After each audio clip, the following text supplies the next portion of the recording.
Welcome to the Scene Snob Interviews with your host, Mick Manhattan. Please like and subscribe to our channel and follow us at the Scene Snob.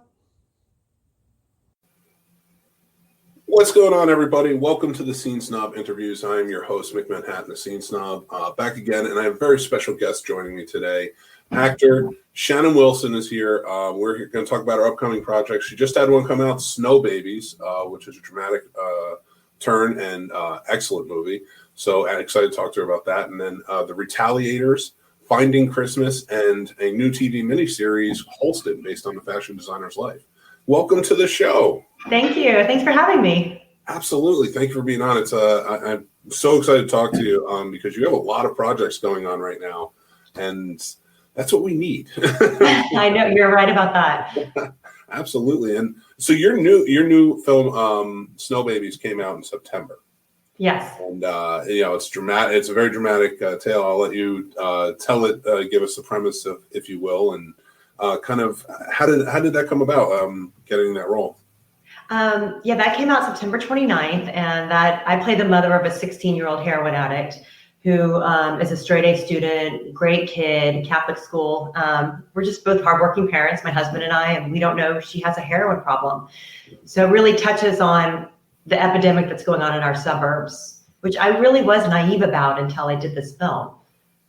So I actually learned a lot by doing something with this type of topic. It's sad what I had to learn, but yeah. Well, how did you prepare for a role like this? Because that's a really heavy content for you to step in and play a parent to a heroin addict and discovering that in the film. Like, I can't imagine that was an easy process. No, it wasn't. It was my first feature film, actually. I've been auditioning for, I guess about 6 years. I decided that I wanted to try acting. So this was my first opportunity to be in a feature. It was an independent film. And at first, when my manager, Georgianne at CPM Talent, sent me the script, I thought it was going to be a Christmas movie. A really happy little, right? The titles, yeah, definitely. Yeah, I'm like, oh, that'll be so cute. And then I read the script and I'm like, oh my gosh, that's much heavier than that. So when I found out I got the part, to be truthful, I mean, I have a 15-year-old, she just turned 15-year-old daughter and a 13-year-old son. So I didn't really have to do a lot of research as to how I would be or what I would do, because it's easy for me to, easy in the sense that I can make my mind go there. Hard because it was hard to go to that place. Mm-hmm. But to be able to try to picture what it must be like if one of my kids got addicted to heroin. Yeah. It's a scary process. I can't even imagine. I watch these movies and I have two young ones myself, and I'm just like, it's just gotta do the best you can, keep them away from drugs. But it's movies like this that at least show and give people who may not have an understanding of what's going on out in the world, some sort of view to it. Like, this can happen to anyone, Yeah, totally. And we didn't I wanted to be careful and make sure that the parents weren't being judged. As parents, we don't want to be judged if our kids make bad decisions. I mean, hell, we make bad decisions. So we wanted to make sure that everybody walked away without a sense of judgment. So like, well, I know my kid would never do heroin. We wanted everyone to realize, yes, your kid could get addicted. They could have an injury in a sport and be prescribed pain medication. And then the next thing they know, it can spiral out of control. So we researched, I didn't, but Bridget, the director and the writer, Mike Walsh, interviewed so many teen addicts and recovering addicts and got their stories and incorporated that into the film so that it could be as realistic as possible.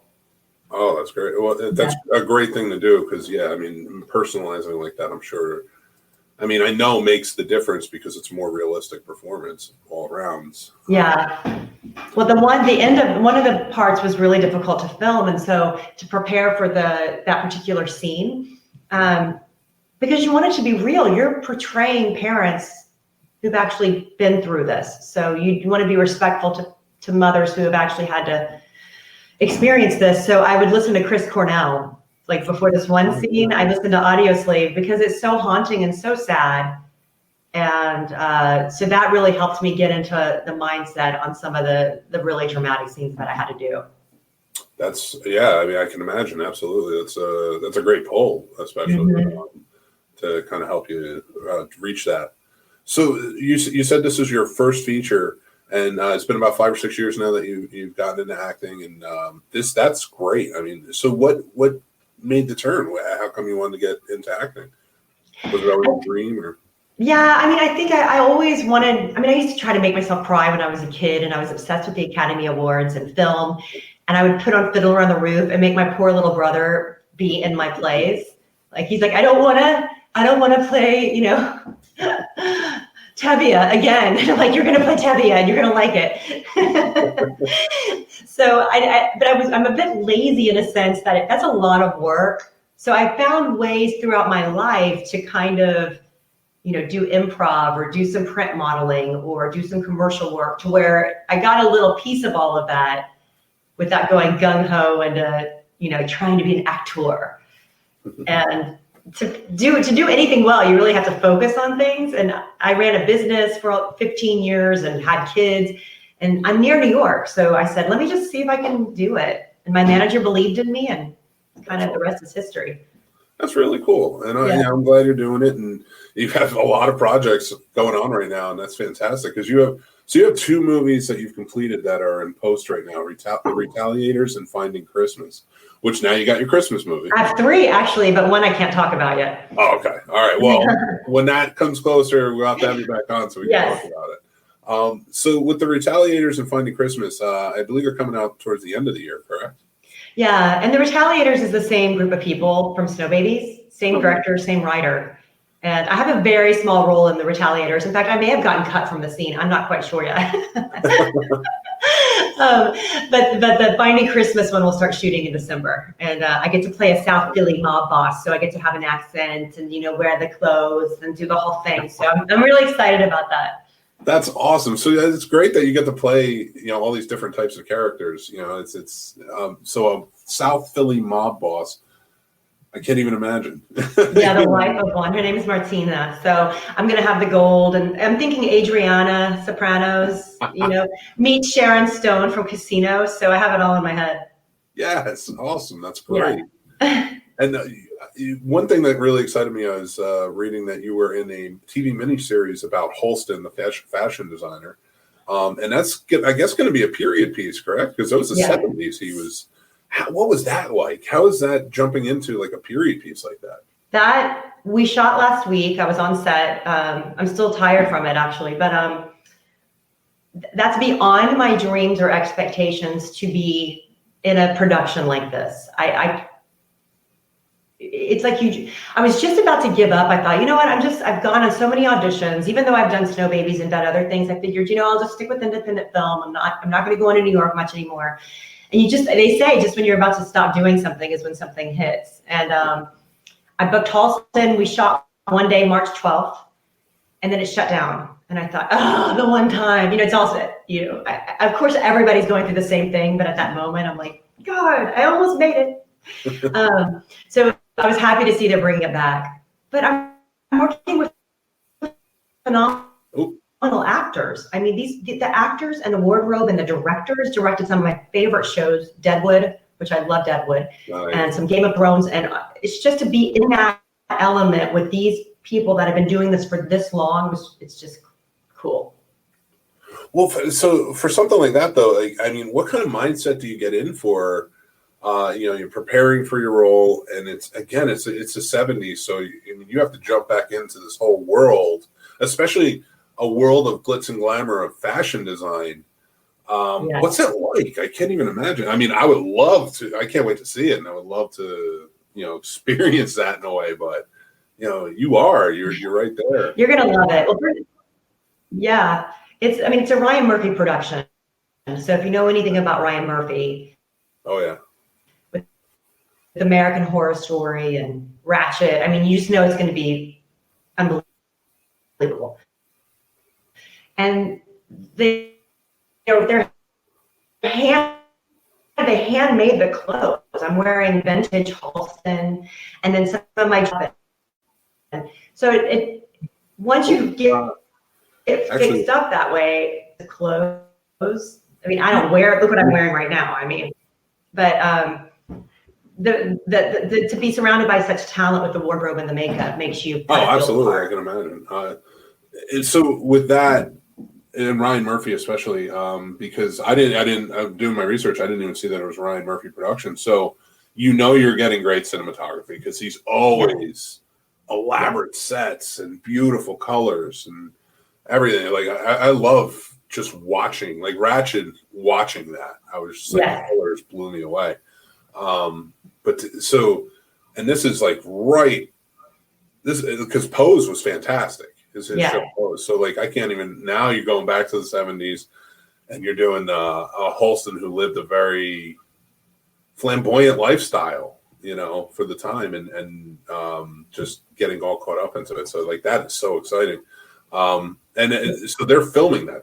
That's ready to come out next year, I'm guessing. That'll come out next year. We're being very safe with COVID safety. Ewan McGregor's playing Halston. Oh my God, yes, I love Ewan. So it's such a nice person. I mean, he's just such a nice guy. I worked with him last week. I worked with him a couple of days. And then my husband, who I can't announce, but it's kind of on the internet, but he's a guy that I have looked up to looked up to meaning he's been in every film that I've watched since like the 80s. He's my husband, and he couldn't be nicer. And I told him, I said, I'm so nervous to be here with you guys. And they were very, very gracious. And the woman who plays Liza Minnelli, because Liza was Halston's best friend, and her name is Krista Rodriguez, and she's been on Broadway, and she can do the Liza. She sounds just like her. She looks just like her. It's like being in Fantasyland on the set. Oh, that's so fantastic. So yeah, I'm so happy for you that, like you said, like you were ready almost to just, that's it. Especially after the year of 2020. I can imagine just saying, no, that's it. I'm not going back to New York right now with the craziness. But thankfully, I'm thankful for you, being able to book that. That sounds amazing. I can't wait. Thank you. You're so sweet. Yeah, thanks. So to go back a little bit, kind of to the origin. So what were some of your inspirations for wanting to act? Maybe when you were younger, or like you said, you would pretend a lot. Like what inspired you, like shows or movies or actors? Well, my parents are big movie watchers, my dad especially. And he loved the old musicals. I mean, he loved Paint Your Wagon and Seven Brides for Seven Brothers and just all of these movies. And I just loved the older films with Bob Hope and Lucille Ball. But just growing up, Sally Field in terms of endearment and Places in the Heart and Meryl Streep and Deer Hunter. So all of these different films, it just looked so fun to be able to make believe and play. And I didn't know how to, I grew up in Houston, so I didn't really necessarily know how to, I wanted to take acting classes, but we couldn't afford them. And I wished for a stage mom, but my mom was opposite of that. I was like, God, why can't I have a stage mom? So I think all of these little things, just if you have something in the back of your mind, you want to try it, you should try it. I mean, you just don't know what could happen. Anybody could, if you wanted to start painting, just start painting. Just see where that takes you. It took 6 years for me to get to where I'm at now. 6 years of auditioning, not getting anything, casting directors calling me back in, which were so nice because they would give me other chances. So it's just, it's hard work, but I think if you stick to something long enough, it'll happen. I tend to agree with that. Yeah, it's just, you kind of push through, and yeah, that's great advice. Absolutely. Yeah. And you're not just a woman of acting talent. You have many talents that are creative. You sing, you play instruments. You also wrote a children's book. And I want to talk about that a little bit because that's a great achievement. Those are all great achievements. I've heard some of your songs, and The Littlest Peanut is the name of your book, which is an inspirational book. And if we could talk about that a little bit, tell us more about the book. Sure. I had two preemies. They're stomping around. You probably just heard the footsteps, but because they're teenagers now. But they were both early at different times. They're 20 months apart. And when you have a premature baby, you're sitting in the NICU and your baby's in an isolette, and it's just very stressful. So I would try to fill out a baby book, just a normal baby book, and it didn't match any milestones that my baby was going through. It wasn't anything like, when did the oxygen mask come off? When did you get to touch their finger? When did you get to change their diaper? All these little milestones that mean the world to the parent of a preemie. There were no books at the time like that. So I thought of it when I had my daughter, wrote some poetry, put it away, and then I had another premature baby. And those ideas came back out. So my brother-in-law illustrated it, and I created it. And we give a lot of books away to hospitals and NICUs. And I had a couple of moms last week ask me if I could donate some books for their gift bags for the NICU. And the NICU is the neonatal intensive care unit, if no one knows that. So just trying to give back a little bit to parents. That's fantastic. That's really fantastic. And, anybody, wants to check it out, The Littlest Peanut, go check out the book. Go support. Thank you. And so how do you, you're a mom with two teenagers. I have an 8 and a 4-year-old, so I can't even imagine teenagers yet. It'll happen quick, I warn you. So, and you've started this relatively new career. 6 years is a veteran in any other term, but you're maneuvering through it. You're maneuvering everything. You have a short film out. It's hit the festival circuit really well. It's called When Father Went Biking. Mm-hmm. How do you manage all of this? Especially this year, I know a lot of filmmakers are kind of trying to maneuver through things. How are you doing it? Well, I have more time on my hands right now. I think you just try to find a balance. And when you list all that, it seems like I'm doing stuff constantly, but that was through a long span of time. I wrote that book in 2004. And so it's just kind of transpired through many different years. Mm-hmm. But just to find time to do things, I think you can be resourceful without having to work all the time. I mentioned earlier, I'm a bit lazy. You wouldn't think that, but I've managed to be resourceful by not having to kill myself with work. Because I've worked hard in the past, but life is so short. You don't want to just be, your kids need you around too. You really, especially when they're teenagers. Oh, I can imagine. I'm sure. Right. Probably more so when they're younger. You need to be around more when they're older than when they're younger. You got to keep an eye on them. Yeah, I feel that's very true. I'm trying to teach them independence now. So it's okay, kind of let them do their thing, not hover. But, just keep an eye, but not hover. But yeah, when they're teenagers, I very much imagine knowing how I was as a teenager. Yes. It's close eye. Yeah, totally. So going through, I wanted to ask about the audition process right now too, because with everything, mm-hmm. So everything has seemed to be virtual. A lot of these interviews have really, I do everything virtually now mm-hmm. because of COVID. Have these auditions been helpful at doing it virtually? Have you been able to go on more or less, or how's that been working out? Personally, I get very nervous in auditions. I think they're terrifying. Yeah. No matter what you do to memorize the lines or prepare. I can pull it together. I have definitely had bad auditions where I forgot my lines and just said, I'm not going to be able to do this, and walked out of the room. And the casting director was nice enough to call me back again. I think it's the way I handled it. But the virtual I prefer because I can check my work and edit it. And it's of course, I forced my husband, who's like, Marcy, what are you doing? He's the worst reader, but because he hates doing it. So it's either him or my son or my daughter reading. So that's funny. And they're so patient with me. But I think the virtual works for me. And I've talked to other actors and they like it too, because the whole audition process of going to New York and getting into the room, put a lot of pressure on yourself. That's non-existent virtually. Yeah, that's fair. Yeah, that whole atmosphere is kind of lost, I guess, with the virtual.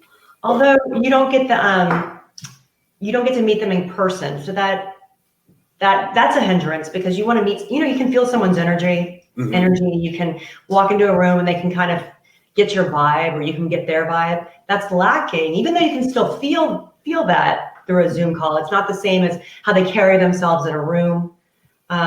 So I think that kind of goes against actors also that we don't get face to face with them. So there's pros and cons. Well, here's hoping it goes back to normal soon. I hope so. I mean, there's some good news about the vaccine. They just closed my daughter's high school. She was there 2 days a week, but they're closing it till November 30th. So I think we're just all right, just trying to live on a minute by minute basis. Yeah, that's a good way to put it. It is. It's kind of like what happens next. Is it going to be good or is it going to be bad? You know? Yeah, and like we can't even let your mind go to it being bad. It's just living in that present. Yeah. You know, because what we've all gone through right now is trauma. I mean, we're pretty traumatized from COVID. Yeah. Whether we think of it that way or not, I mean, looking back on it, it's like 9/11. It's just not like 9/11 because that was horrible, but traumatic in our life. Oh, no, I understand. Right? So I think we'll have PTSD or we don't even understand the repercussions of what we're dealing with right now. That's a great thought too.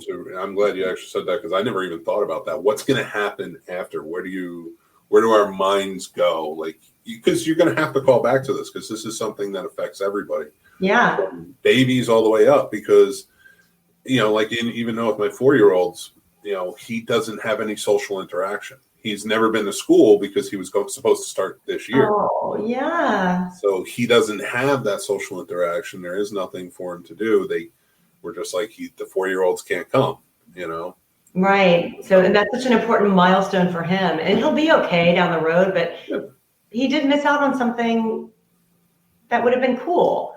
Yeah. And that's hard for you as a parent to, deal with for that moment. And that's why we just move on and go into our happy place. Exactly. And that's what we're trying to do. And, there are happy moments, of course, too. And, one thing I did want to ask about, you have with the movies that you've been doing over the course of your career, you have kind of like a different genre base. And I was wondering what's been your favorite genre of movie to work on so far? Everything's been challenging in its own way. I've done that on purpose. I like being submitted for stuff that's different.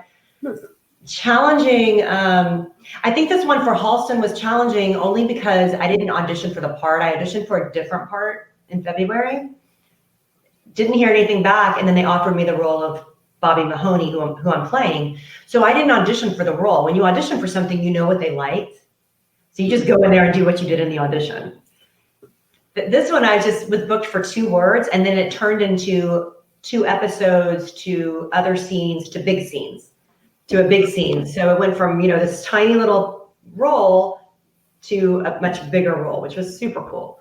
So I think that one's I like the best but it's been the most challenging because I didn't really understand what I hate to say character, but what I was supposed to do in the scene because I didn't audition for it. And we ended up having a rehearsal, so we were able to talk through it. Did that make sense? Yeah, no, that definitely makes sense. Absolutely. And I get that. And it did, to have that expand like that, which is a blessing, but at the same time, you have to get your mind around it, And, to see what to do. I'd like to do comedy. I get booked for drama, and I actually enjoy comedy and comedy's my favorite genre of movies. I mean, I can watch the Zucker Brothers movies, Mel Brooks. I mean, Napoleon Dynamite's my favorite. So I would love to do something comedic where it can make people laugh. I don't get a lot of auditions for that. So I'm trying to, that's my next goal is to do some comedy. All right. Well, I'm pulling for you. I hope you get it. Thank you. Kind of get into it, before we end things, I like to leave with a couple fun questions. And one of those being is, if there were any role, past, present, future, that you would love to do, what would that role be? It could be anybody's role from any movie. Shirley MacLaine was hilarious in Steel Magnolias. That's my favorite movie. Yeah. So any Shirley MacLaine part, she's so, and Bernie, she's so great. She's so bitchy and just so funny. Her terms of endearment. So I would say any Shirley MacLaine. I know that didn't do one movie, but no, that works though, and I get that. And she is such a great actress, of course, and she's done so much But Steel Magnolias especially, like she just plays such a great role in that. She does. And that's a great pull. And in terms of endearment too, like it's heartbreaking, but at the same time, she's so angry, so powerful. Yeah, and she's just so angry and annoyed, and she's, it's just hilarious. You know that she's got to have that in her. You're not reaching. These great actors are not. When you meet them, they're like, oh, that matches a lot of who they are. Yeah, and I could see that with her because most roles are very similar. Yes. And I think it got to a point because you watch her in The Apartment. Yes. She almost still has that, but she's so young. It's like, yeah, all right, I'll play it the way you want me to play it. And she knocks it out of the park. And now I want to know, because you're a movie fan, you grew up with parents who are movie fans. What are your top 5 remote dropper movies? If it's on TV, you're dropping the remote and you're watching that movie. Okay, Dirty Dancing I love because Patrick Swayze is so cute. Legends of the Fall because Brad Pitt is so cute. No, but Napoleon Dynamite, on my Twitter account, it says won't change the channel if Napoleon Dynamite is on because it's so good and just so, deeper than what people realize. True fans realize it. What else? I don't know. Those I won't change, that I could just watch over and over again, or Airplane or something like that. Nice. All great roles, all great movies. So that was a great question. Not great question, great answer. Thank you. They are great questions. I praised myself. You are a genius. No, those great answers. So my favorite about Dirty Dancing though is my wife loves the movie. I love the movie too. You can't not love that movie. But Swayze's like weird New York accent in it is because he's from Houston. Yeah, well, I don't know what he was going for. He was just going for tough guy at the Catskills. He tried to do a New York accent because he's like, "Hey, baby, nobody's ever done that for me before." And I do that to my wife all the time because I'm from Jersey. So I'll just get like a Jersey accent going, and it drives her crazy. She's like, I've never, he grew up in Houston, Texas. I never realized that. But also, as we're talking about Patrick Swayze, and I have to pay attention now to that accent that you said that, is Roadhouse. How great is Roadhouse? It's my favorite Swayze movie. Is it? That's a remote dropper for me. If it's on. If that's on, you're in. You're like, I don't care what I have to do. I got to watch Roadhouse. And I have to make sure my children aren't in the room because it's so inappropriate. It's so like some of the lines you're just like, oh my, how did I not hear this line when I saw this as a kid? Like they're terrible. And they're all like hitting women and it's just like terrible. Like what's going on? But it's just so entertaining. Not the hitting women and just the whole 80s movie. Because in it you have the perfect hero in Swayze. He's just the everyman, like not really everyman because he's gorgeous and not every man can, attach himself to that. But he's a great hero and it works. And then Sam Elliott, you got Sam Elliott. Now he's in it. Well, for a movie like that, which I think is a great, just a great '80s movie overall. You go back to it, you rewatch it hundreds of times over and over again, and I feel like you always find something different. Like you said, like you're always going to find a dirty line. Yeah, I'm sorry. So, but you cut out for just a minute. You said the great 80s. No, I was just saying that with that movie is like a great '80s movie to always go back to. You're always going to find something different in it, and it is. It's just a perfect movie. So, well, when you watch these movies, No, I was going to say, I have to sit down and watch them now. Well, when you sit down and you show your kids these films, because you're a movie buff, obviously, and you're going to want to show them all these films that you have these, nostalgic memories of, I would advise to either watch it first to remind yourself of all of the things that are in it, or have your remote on hand because you're going to be like, oh my God, lots of guns. Lots of inappropriate verbiage like Crocodile Dundee, like words we would never use now and shouldn't use now. So I'm warning you with your 4 and your 8-year-old as they get older, make sure you're remote, even for something as simple as a kindergarten cop. Yep. Oh yeah, 100% agree. Because that whole movie starts off pretty violent and then ends pretty violent, and you're like, it's weird. Yeah, it's like a gun to the kid's head. You're like, I don't remember this part. and I remember being a kid watching it. Like, yes. Now I'm grown up, and I'm like, what is this? What's happening in this movie?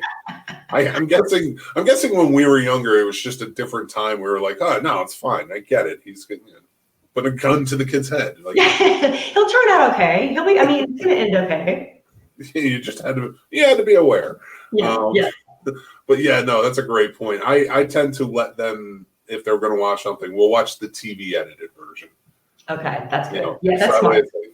Because there's a lot of stuff you got to pick up on. That's like, okay, I forgot about that for sure. But Shannan, I want to say thank you so much. This has been awesome, and I wish you nothing but the best. I cannot wait to check out your movies coming up, and your TV show coming up. Like, it's going to be amazing. Thank you so much. I can't wait to see any of them either. And it's very true. I mean, and it's going to be all new content, so it's going to be great. Yeah. Please, anytime you want to come back on the show, if you have a new project coming out, you are always more than welcome on the Scene Snobs.